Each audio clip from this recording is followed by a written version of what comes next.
mais nous sommes partis avec 20 jeunes. 20 jeunes à l'aventure. L'objectif de ce voyage-là, c'était de faire un voyage d'introduction missionnaire, mais surtout de vivre un temps qui s'appelle la mission des 70. Je sais pas si ça vous dit quelque chose, mais dans Luc 10, Jésus va convoquer 70 disciples. Et voilà ce qu'il va leur dire. Il va leur dire, maintenant vous allez partir sans rien du tout. Vous ne prenez même pas un habit de rechange. Et vous allez vous laisser conduire, vous allez guérir les malades, rester les morts et annoncer que le royaume est proche. Vous n'allez pas de maison en maison.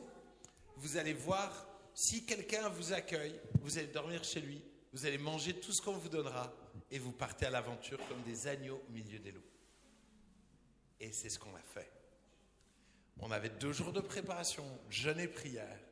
On a prié pour quel village Dieu nous mettait à cœur. Et on est parti sans savoir où on allait, ce qu'on allait manger, où on allait dormir, sans avis de rechange ni rien. En mode, Dieu c'est toi qui gères. Et moi je suis parti avec Capucine. Elle a 1 an. Heureusement que ma femme n'était pas là. C'était la folie. C'était une dinguerie. Donc, on débarque. Et tu sais, là-bas, tu dois aller dire bonjour au chef du village. Il y a un chef du village. On est allé voir le chef du village. Et j'avais entendu parler d'histoires de gens qui avaient fait cette mission des 70 avant, qui disaient, on est arrivé, le chef du village nous a tout de suite proposé de manger avec lui, dormir chez lui. Et on arrive, et pas du tout, quoi. Chef du village, il est en mode... on est content que vous veniez, mais tu verras, ça va être compliqué. Les gens ne sont pas ouverts dans ce village. Et il nous dit, bon courage. Ok. Et ensuite, ouch, ouais, voilà. Et donc, on commence à marcher. Et tout d'un coup, on croise une première personne, sans plus. Deuxième personne, sans plus. Et une troisième personne qui dit, non, mais de toute façon, ici, les gens ne vont pas bien vous recevoir.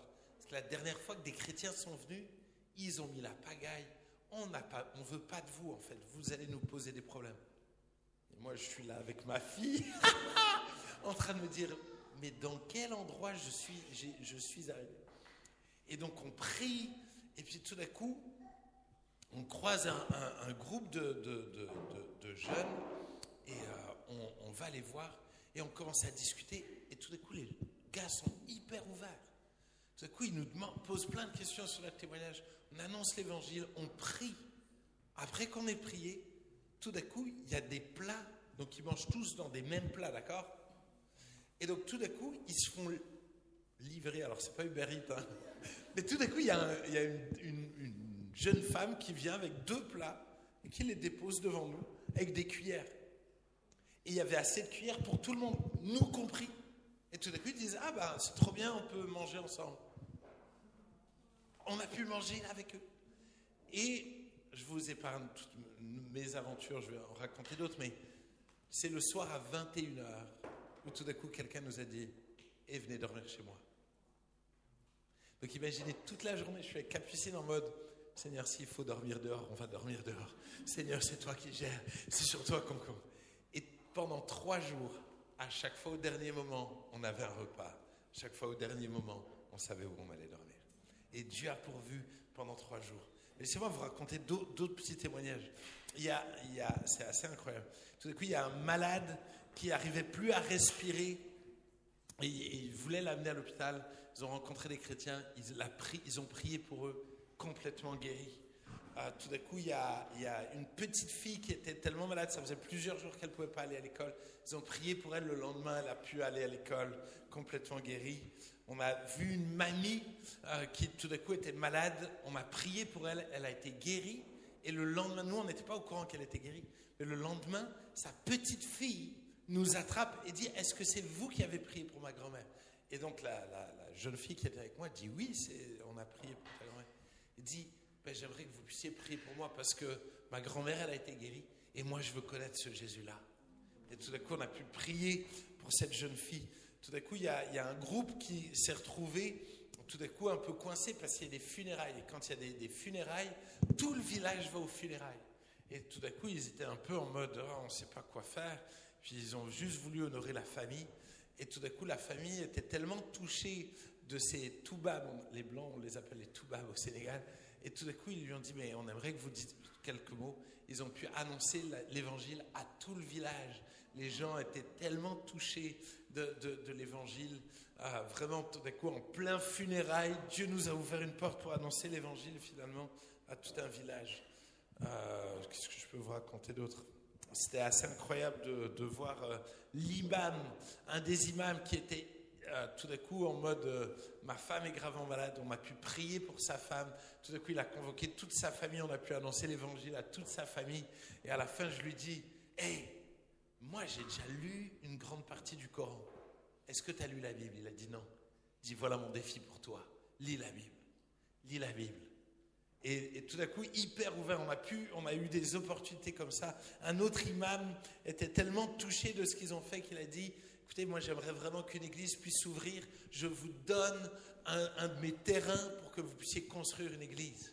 De la même manière, un alcoolique qui a été bouleversé, touché, qui lui aussi a dit écoutez, c'est tellement beau ce que vous faites, je suis prêt à donner mon terrain pour que vous puissiez construire une église.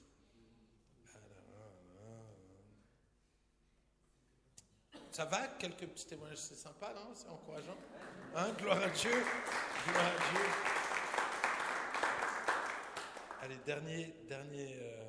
Tout d'un coup, il y a un groupe qui part dans un village, et tous les gens du village disent non, on ne veut pas que vous priez pour nous. Non, on ne veut pas. Hyper fermés. Et ils étaient là en mode, ça va être long, quoi. 3 jours à se prendre des vents. Et tout d'un coup, ils se disent, tiens, on va aller dans le village à côté. Et donc, ils marchent, je crois, 3/4 d'heure, 1 heure, et ils marchent jusqu'à ce village-là, et 3/4 d'heure, 1 heure sous le soleil, quoi, vraiment avec nos sacs, on ne sait pas où dormir, vraiment en mode galérien.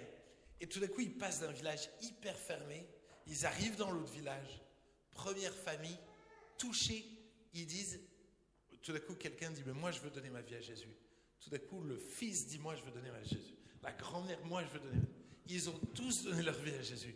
Et tout d'un coup, je crois qu'il y a eu 4 ou 5 familles entières qui ont donné leur vie à Jésus. Tout d'un coup, ces gens-là ont décidé de prendre la calèche pour aller découvrir l'église qui était loin, mais ils ont payé quand je dis une calèche, c'est pas un truc stylé, hein, c'est un bout de bois sur 2 roues avec un âne. D'accord, c'est en mode simple. Mais ils ont fait des kilomètres pour découvrir l'église, et le dimanche, pour la première fois, ils étaient à l'église et ils ont été bouleversés. Et je suis reconnaissant d'avoir pu découvrir et vivre cela. Et je me dis, quand on met en pratique ce que la Bible dit, alors il se passe des choses. Quand on s'expose à dépendre que de Dieu, alors il se passe des choses. Et toi, est-ce que tu oserais faire ça? Partir sans rien, sans savoir où dormir, quoi manger, juste pour annoncer le royaume de Dieu, et de compter sur Dieu et de croire que Dieu va prendre soin de toi. J'ai envie de vous challenger. Si je vous raconte ça, c'est pas juste pour dire « Ouh, on a fait un truc exceptionnel ». Ma question, et je vais laisser après la prêche, mais ma question, c'est quelle vie tu veux? Quelle vie tu veux? Aujourd'hui, si tu as besoin de quoi que ce soit, tu vas payer avec ta carte bancaire, tu vas aller voir papa et maman, mais est-ce que tu comptes vraiment sur Dieu? J'ai envie de t'encourager. Compte sur Dieu. Sers Dieu radicalement. Et tu vas voir Dieu être fidèle. Allez, fermons nos yeux, je vais prier pour la prédication. Et je me réjouis de ce que Dieu va nous dire et de ce que nous mettrons en pratique. Seigneur, vraiment merci d'être là, comme tu as été avec nous au Sénégal. Merci pour cette opportunité que nous avons eue d'annoncer l'Évangile à des gens qui n'avaient jamais, pour certains, entendu clairement l'Évangile. Quelle grâce de pouvoir partir à l'autre bout du monde. Mais quelle grâce de ce que tu es le même ici, à Strasbourg. Et c'est toi qui nous accompagnes. Et c'est toi qui nous donnes de vivre une vie radicale pour toi. Mais je prie que maintenant tu puisses nous parler au travers de la parole de Dieu. Et que nous puissions mettre en pratique cette parole.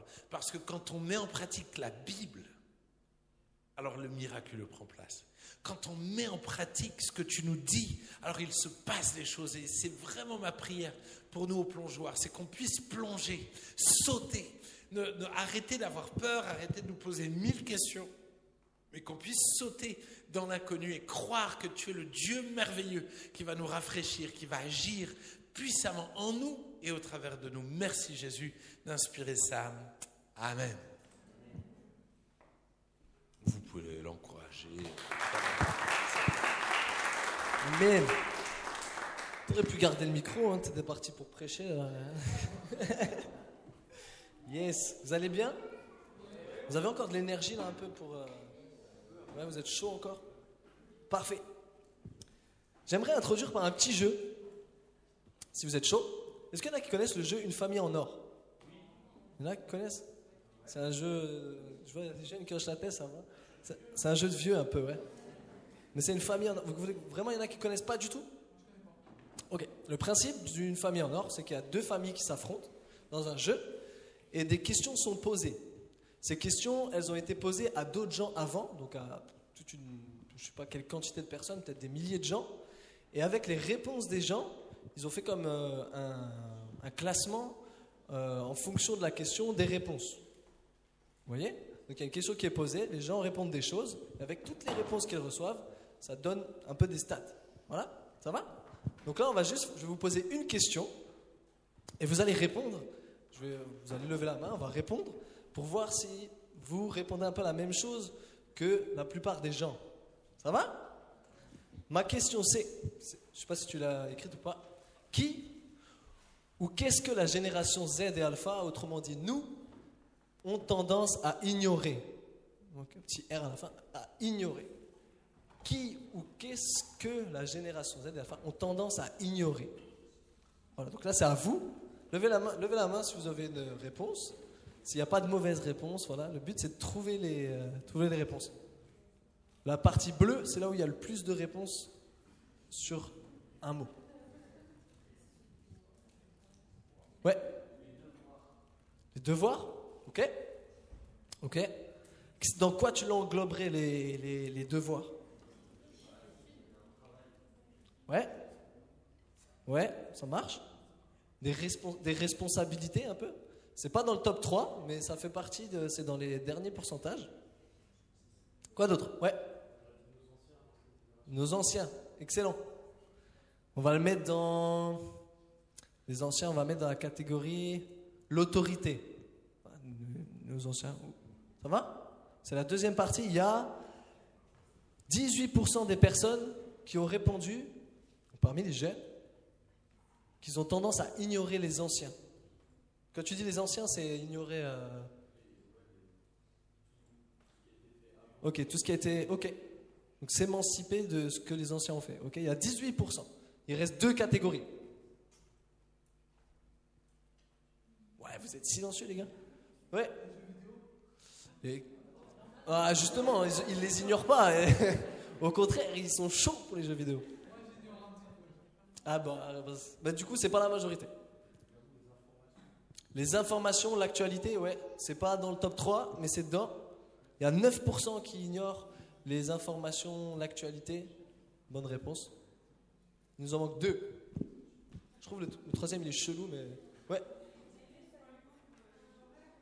Les horaires genre en mode fatigue Ok, d'accord. Ouais, les responsabilités alors. Ok. Ouais, les responsabilités, il y a... On a dit 6%. Ouais.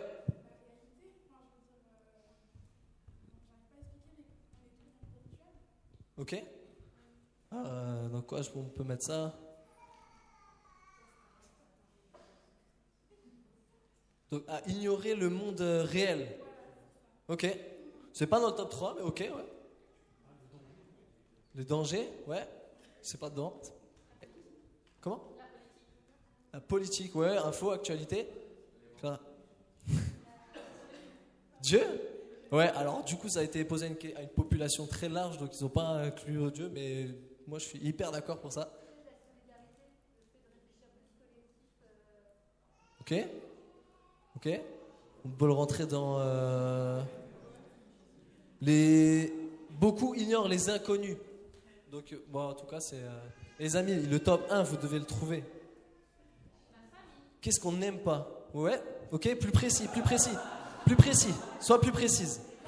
Les parents, ok. Pourquoi? Qu'est-ce qu'on n'écoute pas des parents? Les règles, les conseils. Non, vous aimez bien les conseils? Les conseils de vos darons, vous les aimez bien? Ouais. Hein? Tu l'as dit? Oui, bah, il y a les règles, il y a l'autorité et il y a les conseils. Moi, le mot que je voulais, c'était les conseils. Désolé, mon gars, désolé.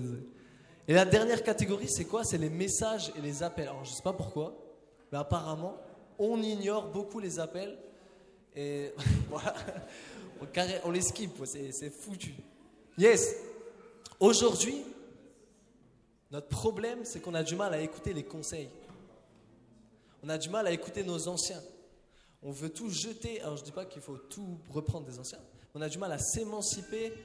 On a du mal justement à se dire que les anciens, ils ont fait des bonnes choses. On veut laisser tout ce qu'ils ont vécu, on veut le laisser de côté. Et je ne sais pas vous, mais ouais, ça m'est arrivé. Il y a quelques temps, je conduisais avec un jeune qui n'a pas le permis. Et il commence à me faire des remarques. Il me dit des trucs. Oh, tu devrais conduire comme ça, tu devrais faire ci, tu devrais faire ça. Et moi, j'étais là, mais mec, t'as même pas le permis. Dans ma tête, je ne l'ai pas dit. J'étais là, mais c'était sérieux, quoi. Et j'ai l'impression que souvent, on se comporte comme ça avec nos anciens, avec nos parents, dans l'église des fois, où on se permet de donner des conseils, on se permet de dire des choses. Mais en fait, on a besoin d'apprendre des choses, on a besoin d'écouter les conseils. Et je me rappelle très bien avoir été comme ça, moi-même, en passant le code, je disais à mes parents, là, tu devrais te mettre à gauche au rond-point. Là, tu devrais faire ci. Il n'y a que moi ou il y en a d'autres, là? Allez, merci, qui sont honnêtes, une action honnête.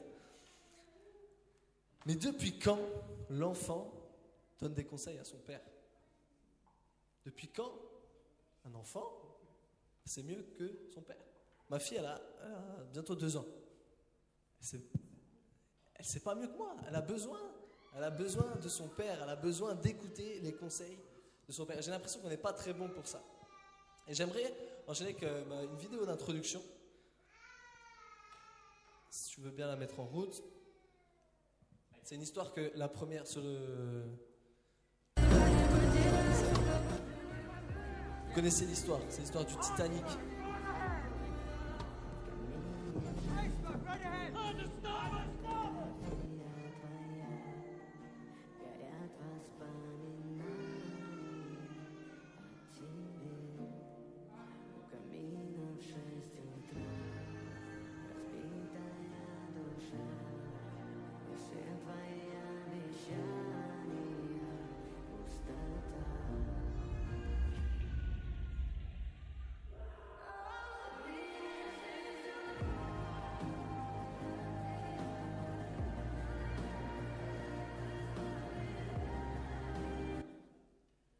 Yes, merci beaucoup. Il y en a qui connaissent l'histoire du Titanic quand même? Ouais. Normalement, ça c'est 1912, mais on connaît. Mais qu'est-ce qu'a fait l'équipage du Titanic? Comment est-ce possible que le Titanic ait pu couler? Comment est-ce possible qu'ils ne sont pas allés prendre conseil sur le chemin qu'ils devaient prendre, sur la destination qu'ils avaient? Comment c'est possible que le Titanic n'ait pas pris conseil? Et j'ai l'impression que, comme le Titanic, on se rend compte trop tard qu'on aurait dû prendre conseil. Et mon premier point, c'est prendre conseil sera ta bouteille. Le petit parallèle, non, vous l'avez pas? Ok. Prendre conseil sera ta bouteille. Ça va te sauver, ça va te garder. Prendre conseil, c'est la base à tes projets. Écoutez ce que la Bible dit. Proverbe 20, 18. Lorsque tu fais des projets, prends conseil. Et ne te lance pas dans une bataille sans une stratégie bien conçue. Lorsque tu entreprends quelque chose, prends conseil. C'est bien plus que simplement écouter les conseils. C'est à toi d'aller prendre conseil, d'aller demander conseil. Lorsque tu fais des projets, lorsque tu entreprends des choses, lorsque tu entreprends des études, prends conseil. Lorsque tu entreprends un projet de mariage, prends conseil. Lorsque tu veux faire le permis, lorsque tu veux apprendre, tu veux passer le permis, prends conseil. Et je sais pas toi, mais personnellement, dès que j'ai une galère, dès que j'ai une décision importante à prendre, j'appelle mon père. Avant même ma femme, et parfois même, je dis avant Dieu même, j'appelle, je dis papa là, faut que je prenne une décision, et j'appelle mon père. Je sais pas si vous avez, moi j'ai un père avec qui effectivement je peux avoir de très bons conseils. Mais j'appelle mon père, et ce soir je vais nous encourager à prendre conseil auprès de notre Père dans le ciel. Pourquoi ? Parce que Proverbe 8,14 dit, c'est à moi, donc à Dieu, qu'appartiennent le conseil et la réflexion. Je suis l'intelligence et possède la force. Il y a plusieurs attributs de Dieu, le conseil, la réflexion, l'intelligence, et Dieu possède la force. Il dit qu'il est la source du conseil.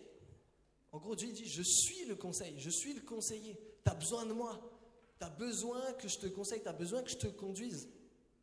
Et ce qui est hyper intéressant, c'est que dans Proverbe 8,14, quelques versets avant, il y a Proverbe 8,5 qui dit « À vous qui manquez d'expérience ». Celui qui écrit les proverbes dit « À vous qui manquez d'expérience », donc à nous, les jeunes, qui avons besoin de grandir en maturité, qui avons un manque d'expérience, prenons conseil auprès de celui à qui appartient le conseil. Vous connaissez Steve Jobs ? J'aime bien prendre cet exemple. Steve Jobs, il a créé Apple. Apple, tous les produits lui appartenaient, parce qu'il est décédé. Tous les produits lui appartenaient. Donc, qui de mieux que Steve Jobs peut donner des conseils sur un iPhone, sur un Mac, sur un produit Apple ? Personne. Parce qu'il est celui qui a créé le produit. Dieu est celui qui a créé le conseil. Il est lui-même le conseil. Et souvent, il est le conseil, mais on ne l'implique pas. Clara, elle l'a dit avant, on ignore Dieu. On le met de côté. Et souvent, dans les églises, on a grandi en nous disant « Tu dois mettre Dieu à la première place, il faut mettre Dieu à la première place. » Et j'aimerais qu'on puisse parler de ça. Et je ramène une petite commode. Bon, normalement, c'est une commode toute stylée, en bois, bien, en chêne massif, tout ça. Bon, à la porte ouverte, on a ce qu'on trouve, ok ? On n'a pas le budget de... Cette commode-là, peut-être, je crois que sur le PowerPoint, il y a aussi une petite commode qui est un peu sympa. En gros, c'est notre vie. C'est tout ce qu'on gère dans notre vie. Et nous, on est là et on dit, je veux mettre Dieu à la première place. Je veux mettre Dieu à la première place, au top. Au top de ma vie, je veux mettre Dieu à la première place. Et c'est ce qu'on nous dit, ce qu'on donne comme conseil, qu'on a beaucoup entendu. Mais en vérité, tu as ton travail ou tes... Wow, il est bon, il est chaud. Mais en vérité, ta vie, elle est beaucoup trop lourde. Tu as beaucoup trop de choses, d'autres qui prennent la place. Merci, William. On veut mettre Dieu à la première place, mais tes études, en vrai, combien de temps ça te prend par jour ? Des heures, et c'est normal. Ta famille, quand tu rentres le soir, quand tu manges, combien de temps tu passes à manger sur une journée ? Si tu réfléchis, tu passes un temps énorme. Après, tu rajoutes les séries, tu rajoutes ton téléphone, tu rajoutes 1 million de choses. C'est impossible que Dieu il soit en haut. C'est impossible que Dieu il ait la première place. Parce que c'est factuel. Oups. C'est factuel, c'est impossible. En vérité, ce qu'on a besoin, c'est que Dieu il soit toute la commode. C'est que Dieu il soit le centre. Ça veut dire que quand tu vas au travail, quand tu vas faire tes études, Dieu il est là. Quand tu ouvres le tiroir de tes études, Dieu il est là. C'est le centre. Quand tu passes du temps avec ta famille, Dieu il est là. Quand tu passes du temps à réviser, Dieu il est là. Dans chaque moment de ta vie, Dieu est là. Mais il faut que tu l'impliques. Il faut que tu prennes conseil auprès de lui. C'est pas juste la première place parce que tu peux pas le faire. C'est impossible dans nos vies. Forcément, il peut pas avoir la première place, mais il doit avoir toute la place. Dans chaque domaine de ta vie, il doit avoir toute la place. Vous êtes là ? Tu as besoin que Dieu soit tu n'as pas besoin que Dieu soit en premier, tu as besoin qu'il soit le centre de ta vie. Et si tu mets Dieu au centre de ta vie, alors tes projets, ils vont devenir solides. Tes projets, ils vont avancer. Tes projets, ils vont porter du fruit. Alors dans tes études, tu vas réussir. Alors dans ton travail, tu vas réussir. Alors tu vas avoir envie de servir, tu vas devenir fort.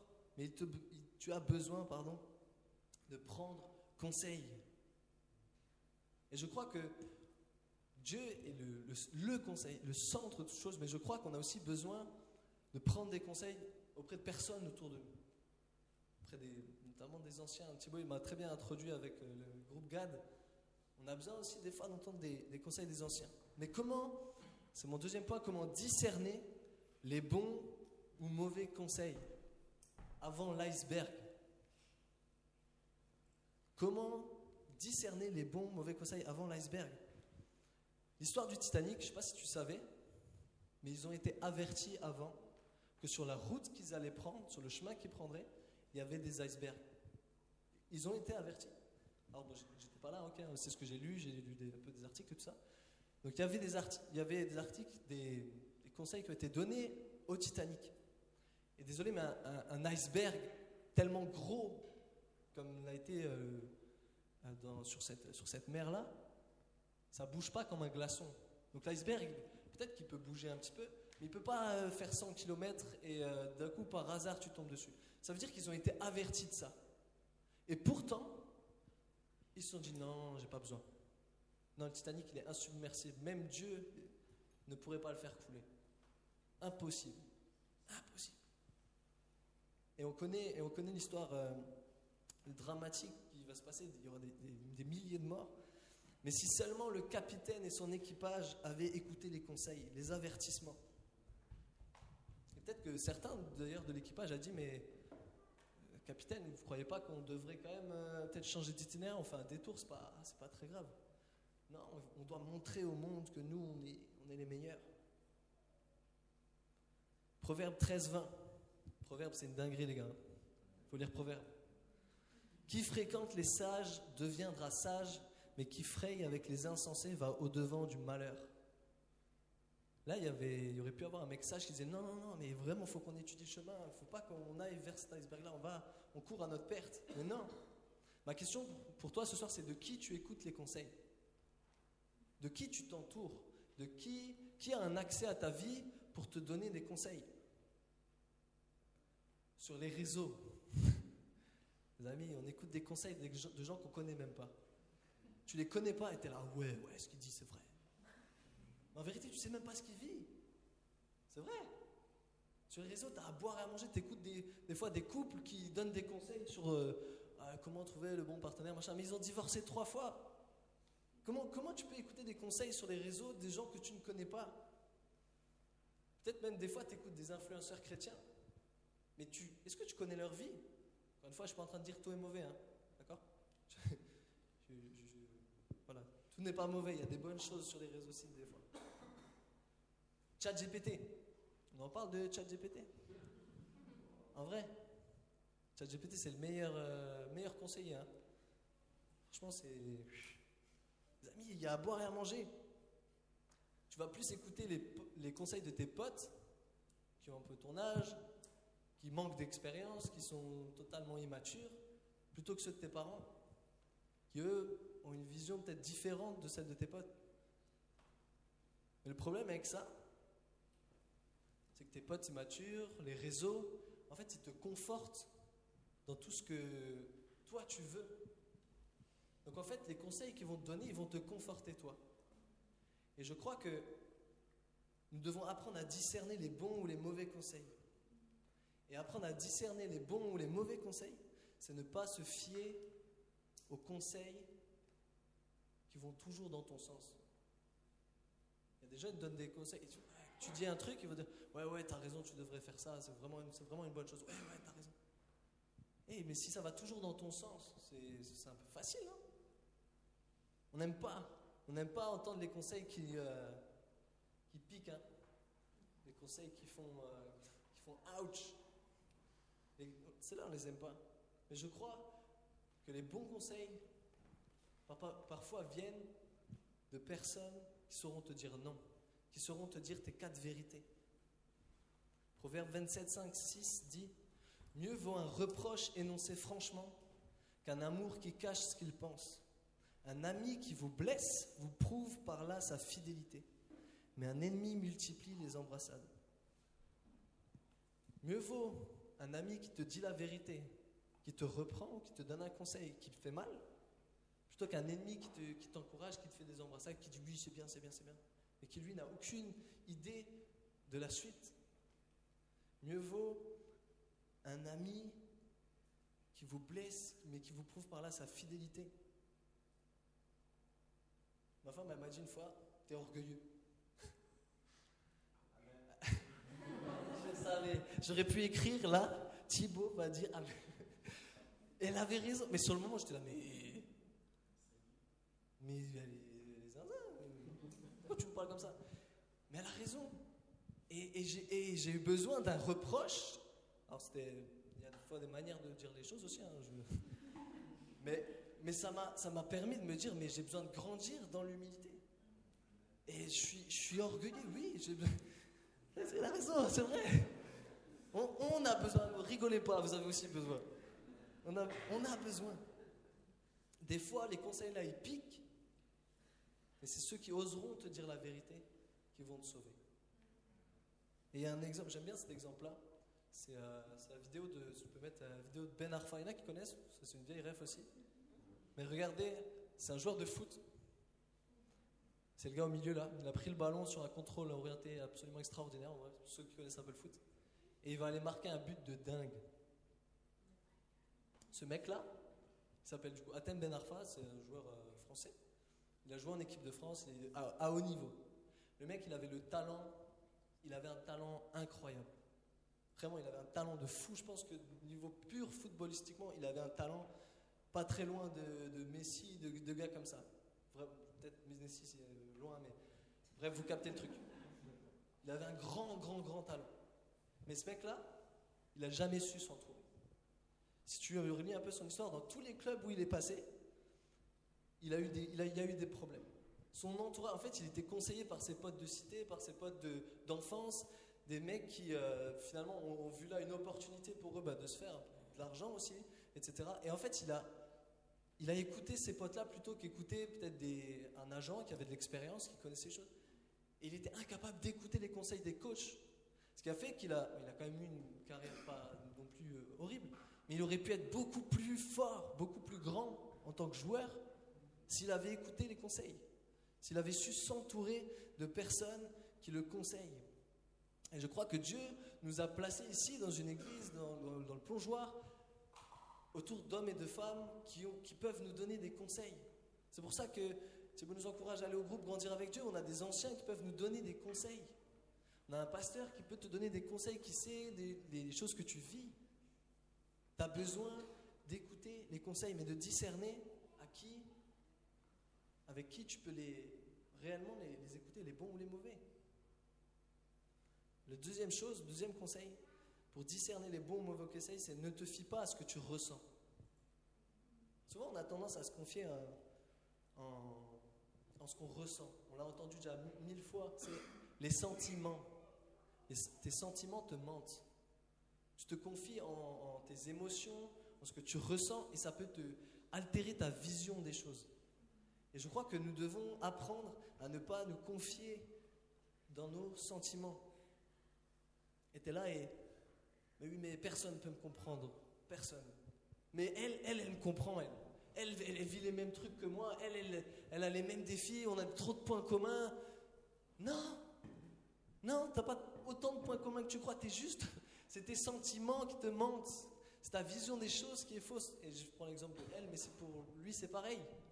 D'un coup, un joli garçon vient te dire qu'il te comprend, que toutes les galères que tu vit les mêmes choses, etc. Alors peut-être c'est vrai, je dis pas que tout est faux. Mais souvent, nos sentiments, ce que nous ressentons, vient fausser notre vision des choses. À qui tu demandes conseil? À qui tu demandes conseil? Pour toi, ce soir, c'est Jésus. C'est Ésaïe 9,5, il sera appelé merveilleux conseiller. Je vais vous lire le verset en entier. Car un enfant est né pour nous, un fils nous est donné, et il exercera l'autorité royale. Il sera appelé merveilleux conseiller, Dieu fort, Père à jamais et prince de la paix. Jésus est le merveilleux conseiller. C'est la Bible qui le dit. Jésus est le merveilleux conseiller. Et tu dis, mais Jésus, il ne peut pas comprendre. Jésus, il a vécu toutes les galères possibles sur terre. Il a vécu toutes les tentations possibles. Il a vécu toutes les souffrances possibles. Jésus est le plus à même de te comprendre dans tes galères. Il est le plus à même de te conseiller quand tu vis des choses où tu ne sais pas quoi faire, tu ne sais pas quelle décision prendre. Il est le plus à même de te diriger. Il est le merveilleux conseiller. Amen. Il est le merveilleux conseiller. Demande un conseil à des gens qui portent du fruit. À des personnes dont tu sais qu'ils sont fiables. Donc tu sais qu'ils portent du fruit. À des gens solides dans leur foi. Des gens qui ont du vécu dans la foi, qui ont vécu des galères, mais qui ont tenu ferme. Qui ont souffert, mais qui ont tenu ferme. Qui ont persévéré, qui n'ont pas lâché. Des gens qui ont de l'expérience. Demande des conseils à plusieurs personnes. Demande pas juste à tes potes. Tu peux demander, tout à l'heure j'ai dit, tu peux demander conseil à des potes. Mais ne demande pas qu'à tes potes qui vont t'encourager, te brosser dans le sens du poil. Demande conseil à plusieurs personnes. Laisse un accès à ta vie à des personnes solides. Et je veux t'encourager, avant de prendre une décision, avant de faire quoi que ce soit, consulte plusieurs personnes. Parle à un pasteur, parle à un responsable, parle à un poteau, parle à quelqu'un qui est solide, à quelqu'un qui porte du fruit. Demande-lui conseil avant de faire quoi que ce soit. Écoute-le. Et surtout, écoute, mais mets en pratique. Il a introduit de fou. Écoute et mets en pratique.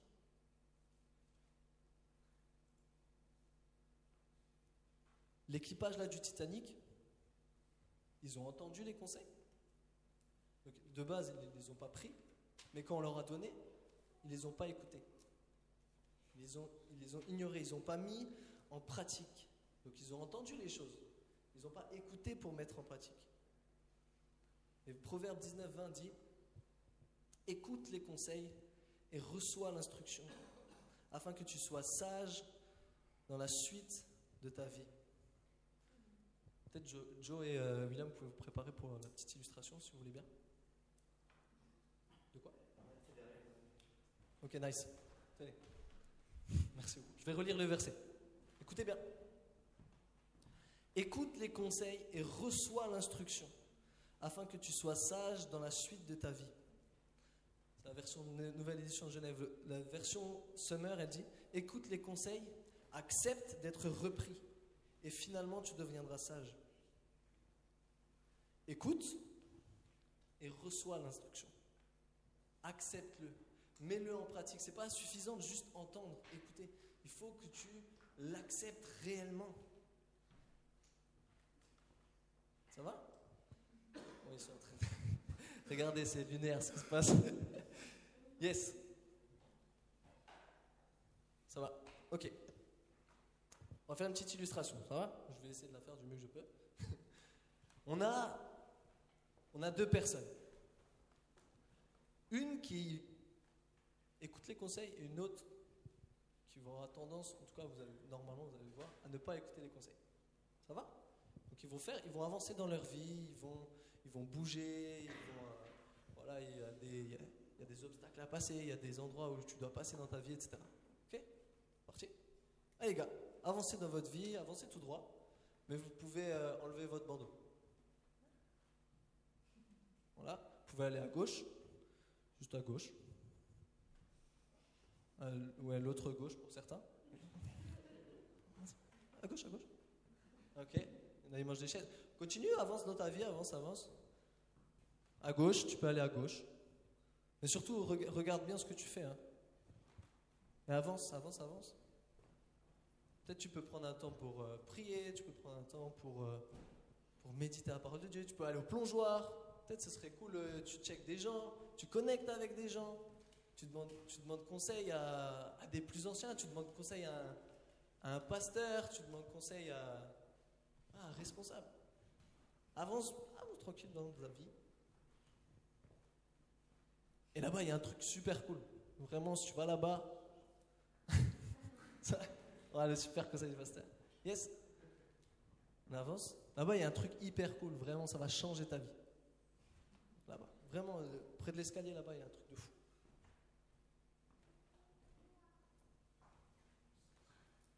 Yes, tu peux avancer, avance. Ouais, c'est vers là, l'escalier. À ta droite. Avance à ta droite. Ok. Yes, t'es arrivé à destination, Joe. Bravo. Bien joué. Yes. On peut applaudir Joe. On a William, il galère. Continue. William, t'as pas terminé. Il y a encore l'escalier dans lequel tu dois tomber. Ok. Yes, on peut les encourager. Merci beaucoup.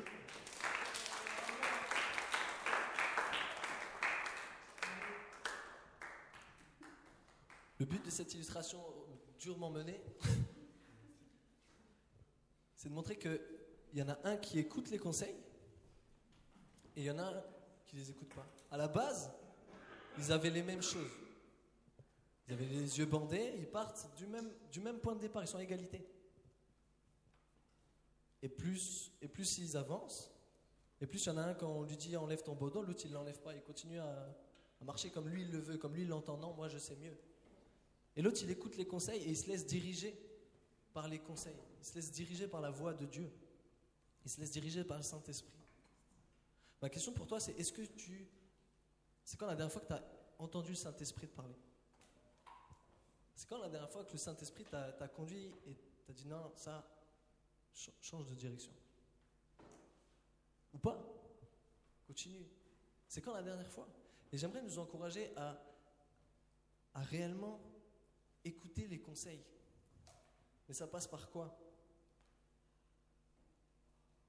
Ça passe par des fois des petites choses. Quand tes parents ils te conseillent d'aller te coucher plus tôt le soir, quand on te conseille de réviser, quand on te conseille d'arriver à l'heure au travail, dans des petites choses, commence à être obéissant, commence à écouter des choses simples, à écouter des prédications, commence à écouter la Bible. On nous l'a dit 1 million de fois. Et le verset dit, l'un apprend et devient sage, et l'autre devient insensé. Et inconsciemment, les yeux bandés, le pauvre il a galéré, il s'approche du danger. Mais il n'a aucune conscience qu'il y a du danger. Et celui qui est le conseil, il voit plus loin que toi tu vois. Et il veut t'éclairer. Amen.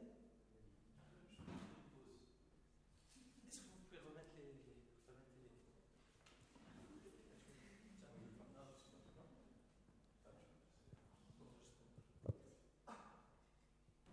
Je suis désolé, c'est Sam, je peux me permettre un petit peu, mais je trouve que c'est énorme et je ne voudrais pas que vous ratiez quelque chose.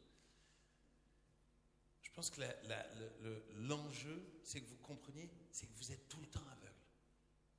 Jamais on vous dit enlève le truc. Ça n'existe pas dans ta vraie vie. Il n'y a aucun moment donné où tu vois clair de ce qui va se passer demain. Ça veut dire que c'est vital en fait d'entendre la voix. Ok. Loïc, tu dois faire en sorte que Jonathan, il aille jusque là-bas. Vas-y.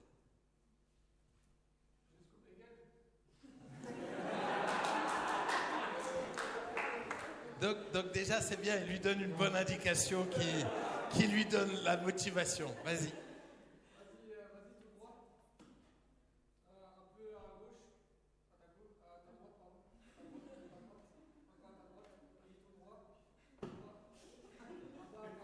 À ta droite. Encore à ta droite.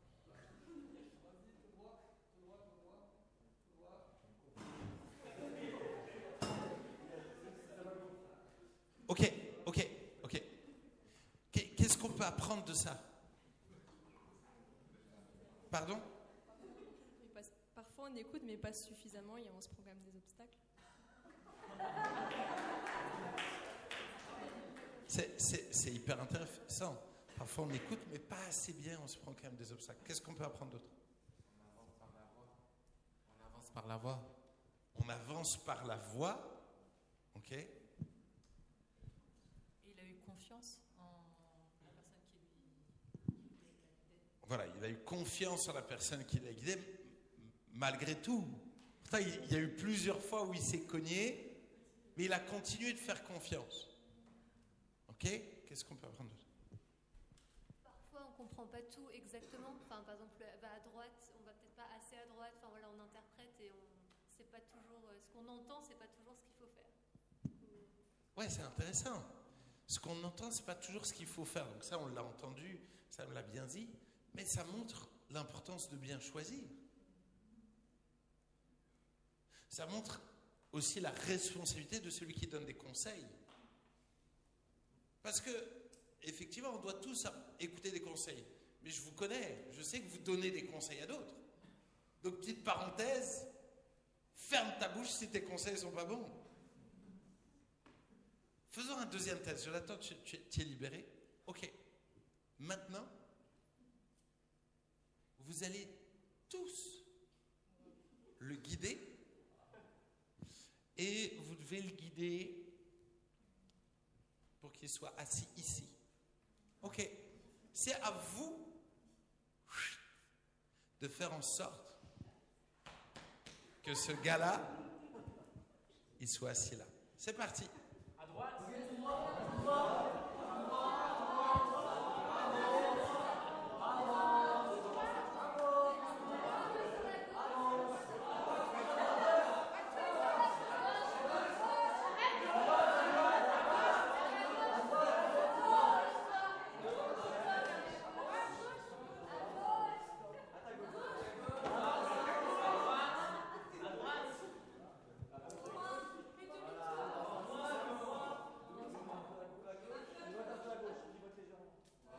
Ok, on stop. Vas-y, qu'est-ce que tu as appris là de ce moment-là, William? Qui place les bons conseillers sur mon chemin. C'est Dieu qui place les bons conseillers sur son chemin. C'est pas faux. Hein. Il lui a sauvé la vie. Hein. J'aurais bien aimé qu'il plonge direct. C'était des voix... Non, Des voix masculines, c'est ça que tu voulais dire, vraiment. C'est mal. Qu'est-ce qu'on peut apprendre là, de cette deuxième expérience? Quand il y a trop de conseillers, on ne sait plus où aller en fait, ou quelle direction. Ouais. Quand il y a trop de conseillers, on ne sait plus où aller. Et que chaque conseiller a sa vision. Là, par exemple, certains vous voyez le trajet à gauche, d'autres voyez le trajet à droite, et donc forcément, on va chacun apporter une autre direction. Ok, yes, c'est hyper intéressant. Quoi d'autre? Il faut discerner la bonne voie et écouter. Discerner la bonne voie, écouter. C'était plus facile d'écouter le conseil des gens près de lui. C'est énorme. Vas-y, débrouille-toi. Mais c'est vrai. Vous connaissez Judas dans la Bible? Oui. Judas, il était proche. C'était la dernière chose qui a été dite, c'est William a entendu les conseils de celui qui était proche. C'était Nathan, du coup. Judas, il était proche de Jésus tout le temps. Tout le temps. Et on a parlé il y a 2 semaines par rapport à la piété, vite fait de Judas. Mais il a été au contact de Jésus tout le temps. Il a entendu prêcher Jésus 1 million de fois. Il a entendu prêcher Jésus sur l'argent plein de fois. J'ai sorti quelques refs. Matthieu 6, 19 à 24. Luc 12, 15, 21. Luc 16, 1, 13. Matthieu 19, 21. Dans plein de passages, Jésus prêche, parle de l'argent, du danger de l'amour de l'argent, du danger de s'attacher à l'argent. Et il parle constamment là-dessus. Et Judas, il a entendu tout ça. Judas, il a vendu Jésus pour 30 pièces d'argent. Pour 30 pièces. Il a entendu prêcher constamment Jésus, il a vu les miracles de Jésus, il a vu 1 million de choses de Jésus. Dingue. On aurait tous aimé être au contact de Jésus. Et Judas n'a pas écouté les conseils. Il n'a pas su écouter les conseils qui étaient proches de lui. Il n'a pas su reconnaître en Jésus le merveilleux conseiller. Et je peux que nous encourager. C'est-à-dire que les conseils ne sont pas là pour nous gaver. Ils sont là pour nous protéger. Les conseils ne sont pas là pour te gaver, ils sont là pour te protéger, pour t'éviter de chuter. Ça ne veut pas dire que tu ne vas pas te manger une chaise, mais pour t'éviter de tomber au fond de l'escalier, pour t'éviter de te cogner la tête, pour te faire parfois gagner du temps. Si tu fais le bon choix, alors tu ne vas pas perdre ton temps ailleurs. Parce que Dieu t'aura dirigé dans une direction. Mais si tu n'es pas proche de Dieu, comment tu vas faire? Monsieur Noéline, du coup, tu peux venir au piano, s'il te plaît?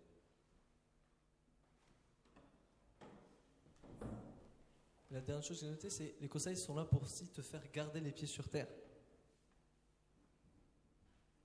Les conseils, on est capable d'en donner, mais combien de fois on ne les met pas en pratique nous-mêmes alors qu'on en parle aux autres? Combien de fois? Et j'aimerais juste conclure. Quand j'étais petit, il y avait un chant, c'était lis ta Bible et prie chaque jour. Vous connaissez? Lis ta Bible et prie chaque jour, prie chaque jour. Lis ta Bible et prie chaque jour si tu veux grandir. Ça, c'était le chant qu'on apprenait petit. Si tu veux grandir, lis ta Bible et prie chaque jour. Et certains, vous connaissez cette chanson. Peut-être vous ne la connaissez pas. Mais c'est une des chansons peut-être les plus importantes dans ta vie spirituelle. Ça fait partie des conseils les plus importants. Et des fois, on les connaît très bien, ces conseils. On les connaît très bien, ces conseils. Mais on ne les applique pas. On ne les met pas en pratique. Vous connaissez ce livre, Les langages de l'amour? Gary Chapman? Je le conseille. C'est un très bon conseil. Gary Chapman, il parle des différents langages de l'amour. On a un réservoir d'amour dont on a besoin d'être rempli. C'est des conseils pour les couples. Ce livre, pour mon couple, il a été salvateur.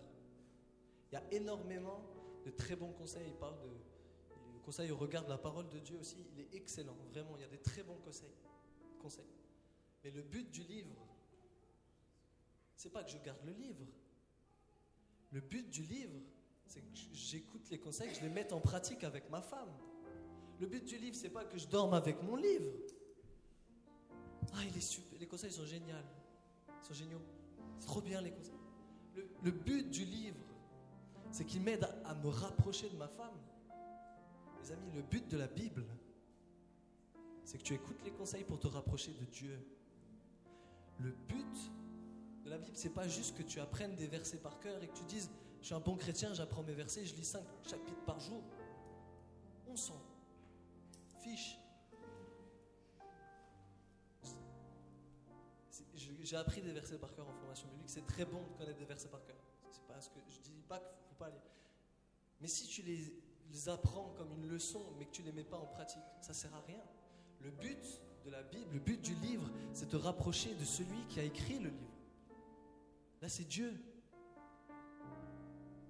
Le but de prier, c'est pas juste de prier et faire ta petite prière chaque jour, parce qu'en ça, on est très mauvais.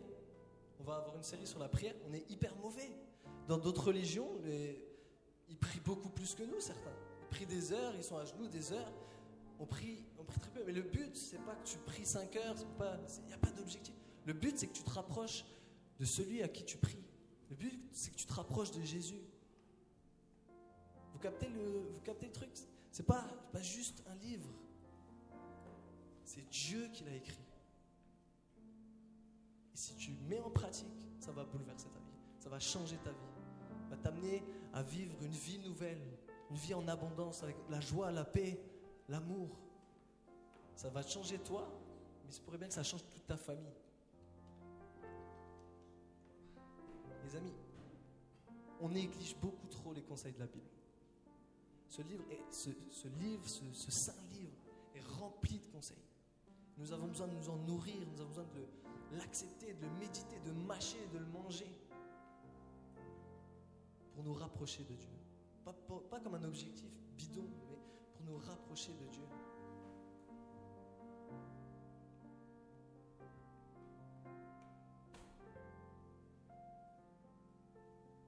Pour terminer sur l'histoire du Titanic, il y a des semaines, j'ai lu aussi cette histoire, des semaines avant le départ du bateau, il y a eu un incendie sur la coque avant du bateau qui qui a duré longtemps et ça a fragilisé la coque. Ça a fragilisé la coque et c'est pile l'endroit où l'iceberg a tapé.